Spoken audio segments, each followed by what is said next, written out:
Ciao ragazzi, sono qua in Italia nel mio negozio a Verona. Oggi andrò a rispondere a una delle domande, penso a quella che mi hanno chiesto più di tutti sempre, sia sui commenti che su Instagram: quanto ho speso 60 giorni da solo in Giappone. Quindi andiamo subito a scoprirlo senza perdere tempo.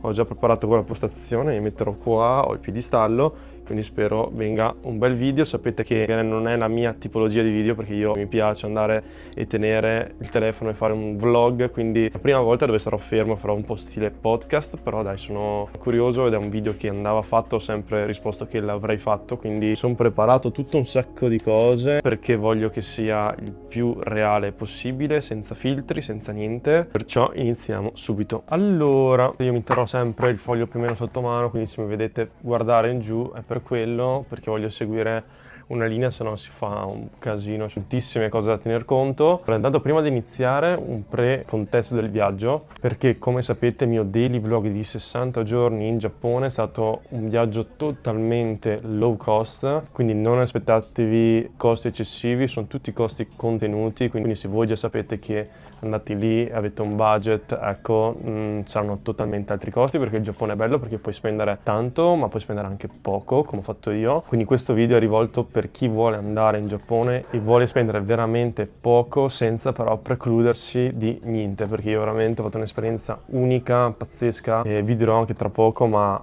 ho visto più di circa 40 città diverse. Follia per me, e non riesco ancora a capire come mai come ho fatto a spendere così. Ci ho pensato tanto e non sapevo come gestire il video, però ho deciso di dividerlo in delle macro categorie, che è la prima, trasporti, la seconda il cibo, terza gli alloggi, quarta le attività, quinta nightlife, quindi uscite, bar eccetera, gli extra, e settima i souvenir che ho portato a casa. Allora partiamo subito con la prima, i trasporti. Partiamo con i voli. Io venivo da un viaggio da Bangkok, quindi tengo conto anche di quello. Avevo fatto Milano-Shanghai-Bangkok, 339,77 € andata e ritorno. Poi da Bangkok a Tokyo 233,54 €, tutto prima con Air Cina e dopo con Air Asia. Poi il ritorno ho preso il volo Tokyo-Seoul-Roma, 334,24 € con T-Ways. Devo dire ottimo T-Ways, mi ha neanche fatto pagare il bagaglio extra, penso che si siano sbagliati come avevo fatto vedere nel video, però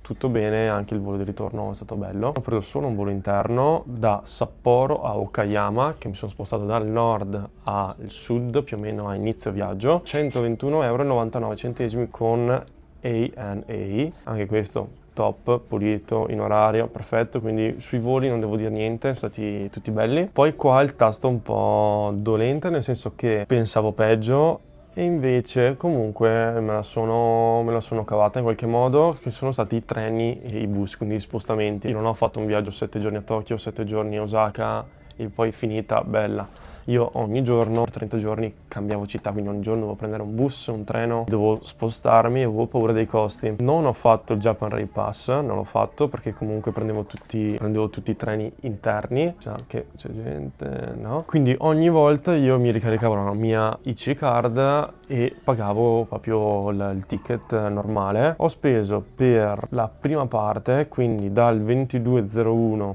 al 4:03, prima di partire anche per le Filippine, che cambiavo veramente tante città, 294,29 €. L'ultima parte che sono rimasto solo a Tokyo, dal 14:03 al 31:03, quindi 2 settimane abbondanti a Tokyo, 92,04 €. Quindi quasi più o meno 100 € solo per spostarsi a Tokyo e magari dintorni, ma molto vicino, quindi più o metro varie sui centino per 2 settimane. Totale 386,69 €, che sono 8,91 € al giorno. Posso dire che pensavo peggio, non ho fatto il Japan Rail Pass perché comunque non mi conveniva, ho fatto dei conti perché comunque mi spostavo tra regioni diverse ogni giorno e c'erano dei pass ma per quella regione, spostando in più di 33, più di 37, 38 città. Pensavo molto di più, invece fate conto che solo il Japan Rail Pass per 2 settimane costa così, quindi ecco. Perciò il totale tra i voli e i bus è 1516,33 €. Punto numero 2,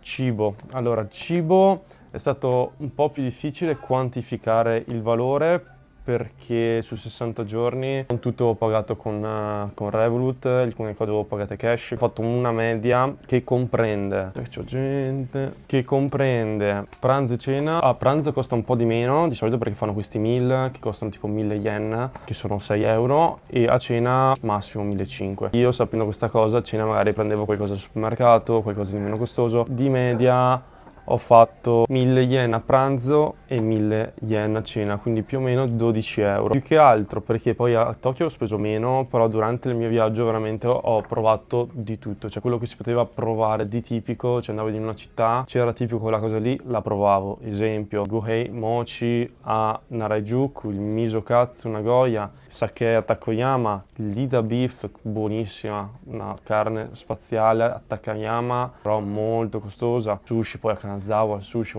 quando poi ero andato verso il mare ero esploso e mangiavo solo sushi perché è proprio pazzesco, sembrava di essere in un altro pianeta. Poi ho provato anche il gelato d'oro a Kanazawa, il white shrimp a Toyama, il sashimi di cavallo a Nagano, i moni beef a Yamagata, buonissimo, la visual con la neve tutto attorno. Poi ho fatto la sfida dei 100 soba a Morioka, quindi anche lì ho speso di più di 1000 yen ovviamente per fare un content e per provare questa cosa tipica di Morioka. Il sushi ancora omori, quando sono stato a Sapporo, è un'isola quindi circondata da mare e sushi, pesce ovunque, calamaro crudo a Okodate, l'Hokkaido ramen a Sapporo, gli scambi Buku sempre a Sapporo, Parazushi quando poi sono sceso a Okayama, sashimi spettacularis a Onomichi, ostriche quando sono andato a Itsukushima, famosissimo orata di Matsuyama. Ho fatto anche il video dei matcha, quindi quando ero a Uji tutto matcha, lì ho speso tipo 50 euro per assaggiare un sacco di cose verdi, soba, gelato, gyoza, adesso non mi ricordo, carne Kobe a Kobe, che ho fatto il video. Quindi ogni volta io provavo delle cose, piatti tipici del posto, dove ovviamente quelle cose lì costavano un po' di più. Il primo periodo ho speso abbastanza, secondo me più di 2000 yen al giorno, ma comunque sono stato sotto i 3000, quindi comunque sono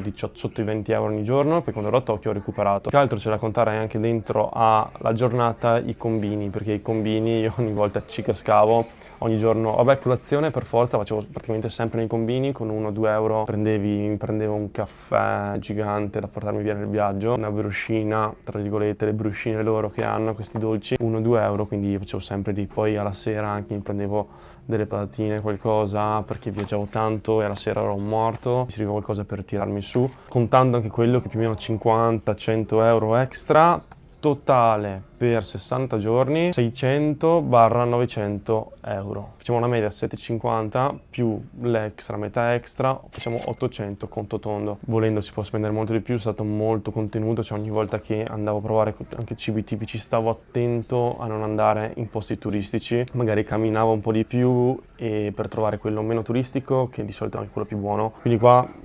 tranquillissimamente al posto di 800 euro si può spendere anche 1200-1300, solo tralasciando questa cosa di trovare il ristorante giusto. Poi se si vuole anche il sushi più buono, carne più buona, secondo me per 60 giorni se vuoi mangiare veramente bene, che dici proprio non mi sono mai dato un limite, puoi spendere anche il doppio, 1500. Andiamo avanti, terza categoria, alloggi.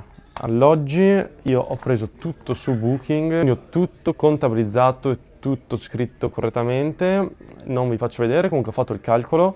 Sono 31 notti nelle countryside, dove lì ho speso 650 euro. Zona Sapporo, dove sono stato 7 giorni, mi pare, e lì ho speso molto di più perché c'era lo Snow Festival e non c'erano alloggi disponibili. Comunque tutti questi sono ostelli, non ho praticamente mai preso hotel, pochi hotel. Che volta lì ho preso hotel ma costavano 20 euro, quindi anche quelli poco. Zona Sapporo 7 giorni, 700 euro. C'è gente. Guardo là perché ho lo specchio e riesco a vedere fuori. Osaka più Kyoto, 14 notti, ho speso all'incirca 350 euro, più o meno 25 euro per 14 notti. Osaka Kyoto sono turistiche, si sa, c'è un po' di gente. Lì ero andato in ostelli carini, mi piacevano, mi sono piaciuti, perciò niente da ridire. Ciao. Riprendiamo, eccoci qua. E poi quindi l'ultimo periodo a Tokyo, 15 giorni, 15 notti, è costato un po' di più, ero in alta stagione, quindi a marzo, fioritura dei ciliegi, erano tutti occupati, ho dovuto prenotare tanto prima per avere un bel prezzo, 33 euro a notte per 15 notti sono 500 euro, sempre ostello, qua sempre ostello, rigorosamente non c'era un mezzo hotel disponibile a un buon prezzo. Totale quindi di alloggi 1550 euro. Più di così io veramente non potevo fare. Quarto punto, le attività. Allora, qua devo fare una parentesi, nel senso che ho dovuto saltare a livello per il budget le attività più, diciamo, turistiche come l'Universal Studio, i musei quelli a tema famosissimi, tutte quelle cose lì le ho saltate, anche i Mind Café, perché comunque costicchiavano. Io lì sul momento ho detto ok, vado all'Universal Studio, sto 3 giorni in più in Giappone, ho scelto di stare 3 giorni in più. Comunque non mi sono precluso praticamente niente tranne quelle 2-3 cose lì, però vi direi massimo che ho speso è stato 100 euro. In realtà ho fatto il conto qua, sono 77 euro circa. Per esempio ho noleggiato la bici al Kawaguchiko, ho trovato il Monkey Park, però sono sempre 7 euro, 3 euro. Il parco bellissimo ai Razumi, 2-3 euro. Il castello di Meiji, 6-7 euro. Kyoto Tower, 5 euro, la bici, noleggiata la bici a Kyoto, e lì mi è costicchiata perché poi me l'hanno portata via, andate a vedere il video. Abeno Harukas, la torre più alta, una delle torri più alte del Giappone a Osaka, quindi più o meno poi altri parchi, altri accessi, ma tutto 1-2 euro, veramente costa tutto poco, tranne le cose più, i parchi, quelli più a tema, lì dovete anche prenotare in anticipo. Però per il resto, parchi, templi, attività comunque della città costano veramente poco. Quinto punto, nightlife, vita notturna. Qua ho fatto, comunque io ero lì in Giappone e volevo provare tutto, quindi mi sono dato la pazza gioia, nel senso uscivo molto spesso, conoscevo gente all'ostello, conoscevo gente magari ai combini, ai 7-Eleven. Però, detto questo, il primo periodo che giravo, cambiavo città ogni giorno, lì non sono mai uscito, proprio perché uno, c'era veramente poco da fare, poco niente, non c'era magari un bar in quella città lì, due, se no comunque ero durante la settimana, ero stanchissimo poi perché avevo sempre questi valigioni da 30 kg addosso, non avevo mai le forze per andare, e mi sono tenuto per la seconda parte di viaggio a Kyoto. Sono andato, mi ricordo, al Kitsune, bellissimo club, sono andato 2-3 volte, però costa poco, tipo 10 euro l'entrata mi pare, aperto tutti i giorni, fa orari anche lunghi, e per bere mi prendevo qualcosa da 7-Eleven prima, delle birre o qualcosa, non mi ricordo, però comunque molto chill, 5 euro massimo, un totale di 30 euro a Kyoto, massimo 40 perché avevo preso, mi ricordo, un taxi. Osaka sono uscito invece un po' di più, 3-4 volte, perché avevo conosciuto una bella compagnia dell'ostello che lavorava nell'ostello, quindi ero uscito un po' di volte anche in un karaoke, e lì più o meno 15 euro per entrare nei disco, più 5-10 euro per bere, totale di 60-80 euro. Tokyo poi non ne parliamo, ha un sacco da offrire, a tantissimi club, ho trovato anche degli eventi internazionali con DJ internazionali, quindi c'ero andato al WOMB, ho fatto il video qua che andate a vederlo, e più o meno l'entrata costava 20 euro, quindi un po' di più, perciò 120 euro di entrata, più bere eccetera,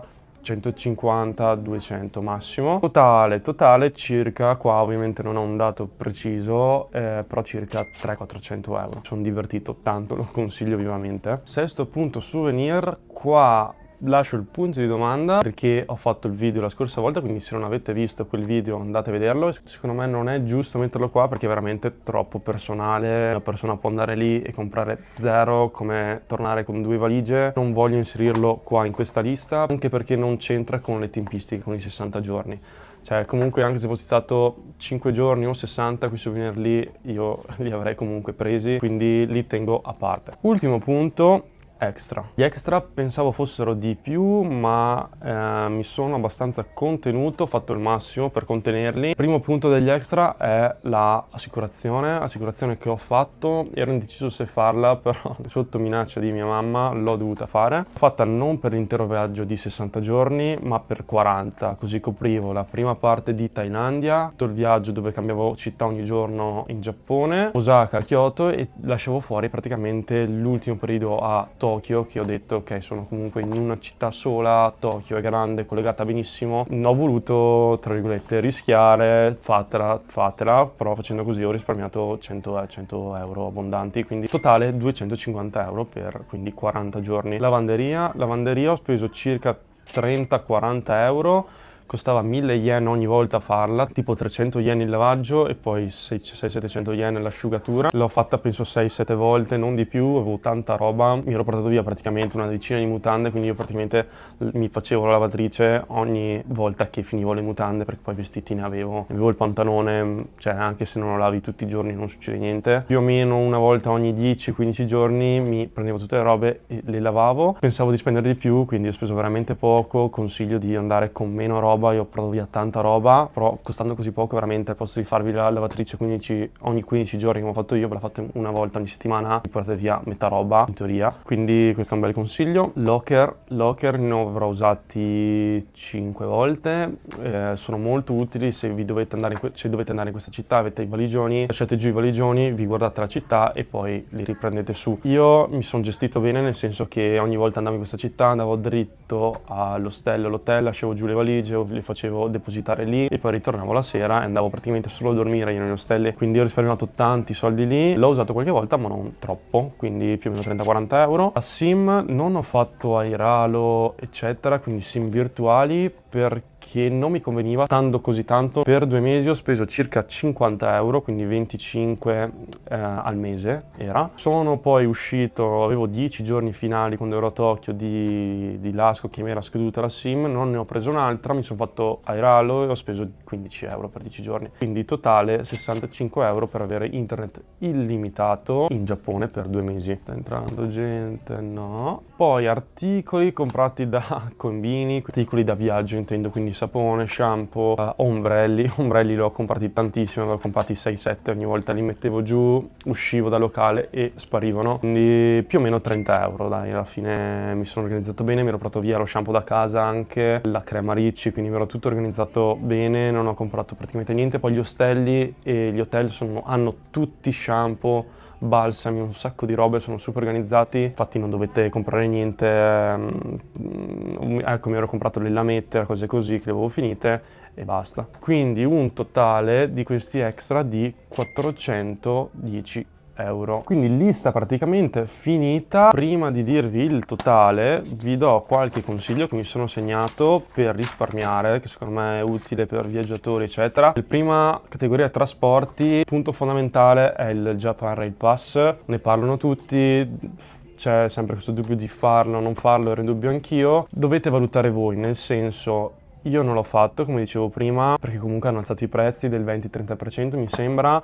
Per 7 giorni chiedono 160 euro, per 14 250, per 21 300 euro. Fate conto, io ho speso, come ho detto prima, 300 euro girando 2 mesi praticamente, vedendo 30 città. Quindi se lo vedete così non vale la pena. Quando vale la pena? Vale la pena quando avete poco tempo. Ad esempio venite qua 7 giorni, volete vedervi 8 città, ad esempio Tokyo, da lì volete andare a Nagano, dovete prendervi uno Shinkansen che è veloce, arrivate di fretta, se fate come me ci mettete 2-3 giorni e vi bruciate la vacanza. Uguale andate a Osaka, al posto di metterci cavolo 6-7 ore da Tokyo ce ne mettete 2. Quindi dovete valutare un po' voi, se avete poco tempo secondo me vale la pena, se no no. Se siete tranquilli che dite ok, anche i viaggi vi organizzate come me, io praticamente il mio viaggio è stato, mi spostavo di città in città guardando come erano collegate via bus o via treno, e quindi veramente spendevo tipo 7 euro, 7 euro, 7 euro, 7 euro, 7 euro, 7 euro, più o meno quello era ogni volta il tragitto, perché era sempre un'oretta e mezza. Invece da Tokyo dovete partire e andare in quel punto lì, per esempio Nagano, e tornare indietro, spendete 80 euro. Dovete andare a un altro punto, Takayama,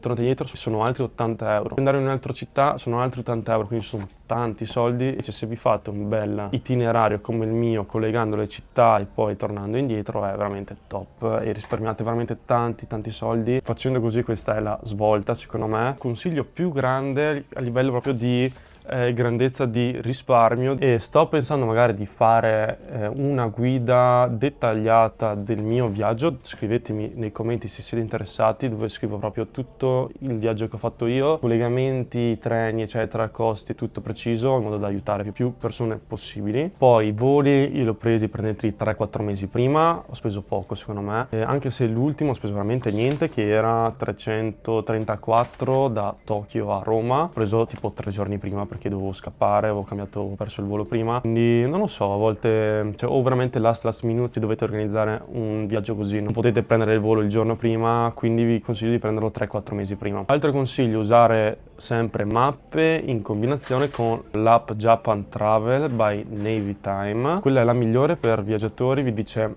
esattamente con molta precisione che treni ci sono, che bus ci sono. L'unica cosa è che un po' non è come Maps, che è interattiva, nel senso non puoi cliccare go e ti fa vedere il tragitto che vai, quindi quella lì usatela per magari guardare i collegamenti, ma poi dovete usare Google Maps. E vi consiglio di fare tanti cambi, piuttosto di prendere uno Shinkansen. A volte perdevo veramente un quarto d'ora, cioè giusto il cambio, il tempo era uguale, risparmiamo la metà. Quindi fatevi 2 conti e vedete anche voi questa cosa qua. E vi consiglio, ultimo grande consiglio, è di prendere il bus. Guardate sempre se ci sono bus, costano la metà dei treni, ci mettono qualcosina in più, posto di metterci 2 ore ci mettono 2 ore e mezza, 3. Se non avete fretta prendeteli, perché veramente di svolta è molto più comodo, perché avete il vostro posto, sono sempre bellissimi, larghissimi, puoi andare dietro con la schiena, tutti, puoi chiuderti anche a sinistra, a destra, dappertutto, c'è uno stop a metà per mangiare tipo in un autogrill, quindi super consigliato. I bus non costano niente, un sacco di fermate, è un po' difficile trovare le fermate, quello sì, però ce la potete fare. Qualche consiglio sul cibo: allora, nei comini c'è questa leggenda, che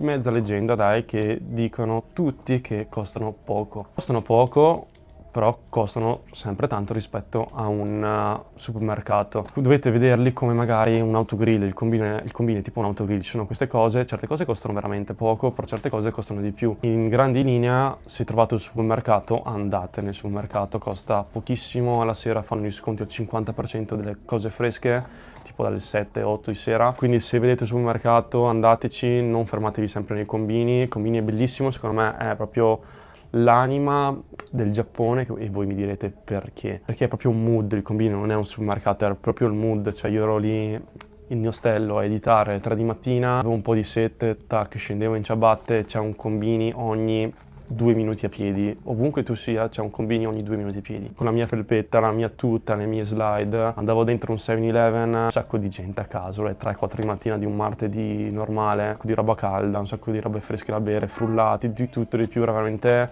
proprio sapere che c'è, è proprio, non lo so come spiegare, proprio per tipico asiatico, questa mentalità, no, di questa cosa che ti può aiutare, che in Italia non c'è, cioè a Verona non c'è, forse puoi trovarla a Milano con i bancadini, però anche lì o sei in centro Milano o non c'è. Invece in qualsiasi città, posto dove tu sia, c'è sempre un combini aperto 24/24. Come dicevo prima, mangiate fuori a pranzo se riuscite, e a cena no. Magari a cena andate nei combini, o a cena andate o qualsiasi altra cosa di meno costoso, magari non so, dello street food così, ristorante in izakaya a pranzo, perché ci sono un sacco di promo, combo di set, perché penso che sia come il pranzo di lavoro, fetta di miso, pesce, riso, fritto, cioè ti riempiono di mangiare, sei colmo e spendi veramente niente. Acqua, non compratela, l'acqua è considerata secondo me un bene di lusso lì, comprarla al supermercato, infatti costa di più della Coca-Cola, costa di più di una Aquarius, costa più di tutto, sempre non tanto ovviamente, costa 100-150 yen, quindi sempre €1, però comunque è quella cosa che costa di più. Perché? Perché l'acqua del rubinetto è buonissima, super controllata, freschissima, quindi portatevi via una bottiglietta d'acqua, ve la riempite al mattino, o andate in un ristorante, ve la riempite, trovate una fontanella, ve la riempite e andate avanti e spendete zero. E basta. A livello di cibo, questi sono i consigli che riesco a darvi. Altra cosa, questo è un consiglio super, secondo me dovrei farmi pagare per darlo. L'ho aperto, l'ho già detto in un video, però solo pochi ovviamente se lo ricorderanno, lo avranno visto. E dovete cercare un ristorante, magari che, non lo so, esempio, siete a Yamagata, esempio, e il piatto tipico è limoni beef. Esempio totale, non cercate su Google Maps i moni beef, perché se cercate i moni beef viene fuori tutti i ristoranti che sono, tra virgolette, internazionali e si presuppone un po' più turistici. Perché scrivono in inglese? Perché è scritto in inglese vuol dire che hanno cambiato, hanno fatto il menu o se no le scritte in inglese apposta per attrarre turisti. Poi non sto dicendo che non sia buono, eccetera, però sicuramente, secondo me, costa un po' di più e magari è anche un po' meno buono rispetto ad un ristorante che lo trovate solo scrivendo la parola in giapponese. Quindi prendete i Money Beef, usate il traduttore, vi viene fuori l'alfabeto kanji, fate copia e incolla e vedrete tutt'altri ristoranti di quelli che avete visto prima praticamente, e magari quelli sono a tenuta familiare, quindi magari c'è la vecchietta che cucina, il vecchietto, c'è gente, capito, che è rimasta nel loro, che non vuole attrarre turisti. Secondo me è molto più buono. Io l'ho usato un po' di volte quando magari non trovavo certi ristoranti o costavano troppo, usavo questa tecnica e oggettivamente la maggior parte costavano meno. Vedete voi, fate un double check con entrambi i nomi, sia in inglese che in giapponese. Secondo me risparmiate un po' di soldi e trovate più che altro dei ristoranti veramente tipici con zero turisti dentro, per forza, perché no, questa cosa qua non la dice nessuno, non l'ho mai sentita. Terzo punto, le attività prenotatele in anticipo se riuscite, perché certe volte, ok, tranne l'entrata in un castello o l'entrata in un parco molto chill, quelli non dovete prenotare niente, però se volete andare tipo esempio al Universal Studio, meglio prenotare, che magari avete quel giorno lì preciso per andare, poi dovete cambiare città, arrivate là ed è pieno, non potete entrare. O volete andare, mi era successo alla torre, volevo andare alla torre, avevo quel giorno lì disponibile, sono andato ed era piena e non sono riuscito a entrare, poi non ho più avuto l'occasione di andarci. Quindi se sapete già, organizzatevi in anticipo almeno le cose top che volete fare. C'è anche il museo di Ghibli, quello lì va prenotato una settimana o anche di più prima, un mese prima, quello follia, è vicino a Tokyo. Il mio consiglio, io non l'ho usato, ero sempre, guardavo giorno per giorno, ma non ho mai fatto cose troppo particolari, ecco. Vita notturna, l'alcol dentro costa, quindi fermatevi prima e bevete se volete. Fuori dalle disco ci sono un sacco di combini, un sacco di giovani, un sacco di situazioni, sembra... Cioè il combini praticamente è il bar, cioè il bar fuori dalla discoteca con tutti lì fuori che bevono, se la raccontano. Andate dentro, ci sono queste Strong Zero che fanno, state attenti perché fanno 9 gradi e sanno di Fanta, cioè veramente tipo un lemon sour, devo ancora capire cos'è, tipo un gin lemon, e non sa veramente, è talmente acida tipo che non si sente l'alcol, zero. E quindi state veramente attenti. Bevetele con calma, non da seduti, che io mi ricordo una volta che ne ho bevute 2-3 da seduto, mi sono alzato ed ero fuso. E alla fine, se ci pensate, quanti gradi fa un drink di gin lemon? Ho guardato, fa tipo 10 gradi. Quindi quella lattina lì che fa 9, come bersi un gin lemon, un drink di gin lemon, grosso così, perché poi ci sono anche quelle più grosse, e fai 2, 3, 4, veramente cioè, come se bevessi 4 gin lemon e pesano da mezzo litro, se bevi 2 litri di gin lemon, capite? Cioè, e non senti niente, non ti fa schifo, è buonissima. Il problema è che costa poco, cioè costa tipo 150 yen, cioè costa un euro, 1,50 euro. E bevi mezzo litro, cioè è veramente follia. Lo consiglio, lo sconsiglio, vedete voi, fate un mix, però state attenti. Sto per dire di preferire quello comunque a bere dentro, perché dentro un drink costa 1000 yen, quindi 6 euro. Sono i classici drink delle disco, se no ancora più scarichi, ne ho presi un paio, facevano veramente schifo e non ho detto mai più. Altro consiglio dove magari fare pre-serata, secondo me, sono gli izakaya moderni. Ci sono certi izakaya a Tokyo, Osaka, eccetera, e c'è alcol illimitato e a volte anche con cibo compreso, e costa veramente pochissimo, costa tipo, se non ricordo male, 2000 yen, quindi 12 euro, cibo e alcol compreso. Poi se vuoi bere la birra, quindi avere la birra compreso illimitata, devi pagare un po' di più, ma se sei preso tipo sotto i 3000, quindi con 18 euro mangi, bevi illimitatamente tutto quello che vuoi. È veramente spaziale quella roba lì, se ci fosse in Italia sarebbe pazzesca. Per me poi so che ci sono mille dinamiche, so che sarebbero certi ubriaconi mai visti, quindi in Italia non si potrà mai fare, in Giappone si può, quindi se andate dovete provarlo assolutamente. C'è il reparto extra, l'extra l'ho già detto prima, l'ho un po' specificato prima un po' di tutto, cosa avrei fatto, cosa non fatto. Come vi ho detto, i locker lasciateli magari in hotel, non andate nei locker. Lavanderia vi ho consigliato, portarvi via meno roba, l'assicurazione anche, la SIM vi ho detto quello che ho fatto io, poi vedete voi, se state di meno fatevi il SIM, il RALO eccetera. Poi gli ombrelli se li trovate in giro prendeteli, che tanto fanno tutti così. E basta. L'ultimo passaggio, l'ultimo punto sono gli alloggi. Qua l'unico consiglio che posso darvi è di prenotare in anticipo. Io ho prenotato tutto 2 mesi prima, ho prenotato cancellabile, quindi magari spendete un po' di più, su 20 euro di prenotazione spendete 22, quindi un 10% di più, quindi sul totale che era 1.400 ho speso 100 euro in più, però comunque ero cancellabili, quindi se avevo un cambio di programma facevo e non avevo problemi e ho risparmiato tanti soldi, perché mi ricordo quando ero a Tokyo io avevo pagato 33 euro per quell'ostello, il mio vicino di capsula tipo che aveva prenotato 2 o 3 giorni prima ha speso 70-80 euro per quella notte lì, quindi risparmiate la metà. È un grosso consiglio, prendetevi tutto in anticipo, quindi alloggi e trasporti, volo in anticipo, poi il resto si può fare tutto lì. E basta, video finito, spero che vi sia piaciuto, vi dico il totale di tutto, quindi ho speso per 60 giorni esatti in Giappone, che in realtà sono 61, però va bene, 61-62, per i trasporti 1.516 euro, per il cibo 800 euro, per le attività più o meno 100 euro, qua tutto un po' più o meno, però è più o meno massimo, nel senso non ho speso di più, per la nightlife più o meno 300-400 euro, gli extra altri 410 euro e le ultime cose che sono gli alloggi 1.550, per un totale di 4.676 euro per 60 giorni. Ditemi voi se è tanto o poco nei commenti, scrivetemi qua sotto, se magari voi avete fatto un viaggio simile, se avete speso meno o di più. Sono circa 78 euro al giorno, compreso tutto, quindi compreso voli, trasporti, cibo eccetera. Secondo me, per il mio parere, ho veramente fatto il possibile, il massimo che potevo. Il mio budget era super limitato e spendere meno di 5.000 euro stando via 2 mesi da solo in Giappone secondo me è follia.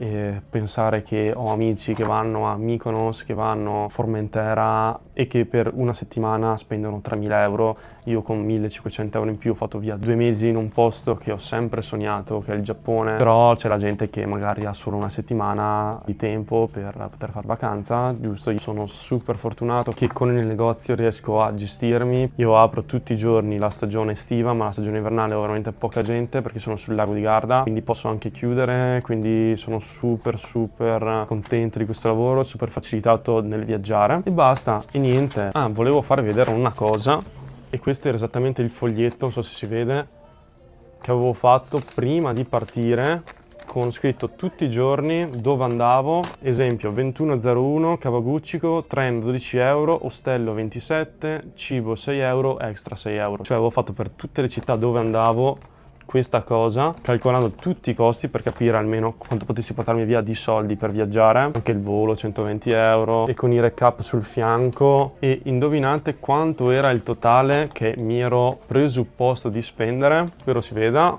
4.600 euro e io ho speso esattamente 4.760, quindi direi che mi sono comportato benissimo e so anche dove ho sforato, quindi veramente sono stato bravissimo a fare questo, sono stato veramente top.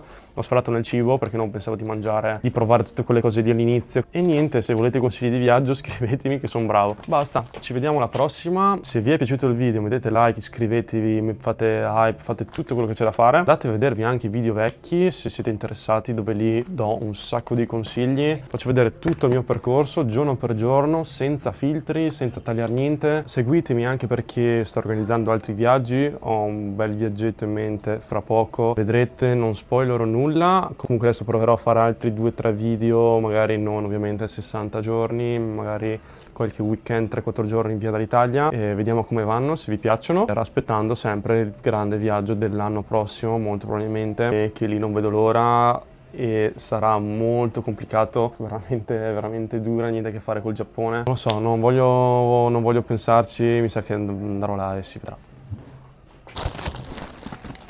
E ditemi anche se potreste essere interessati a qualche video sul negozio. Alla prossima!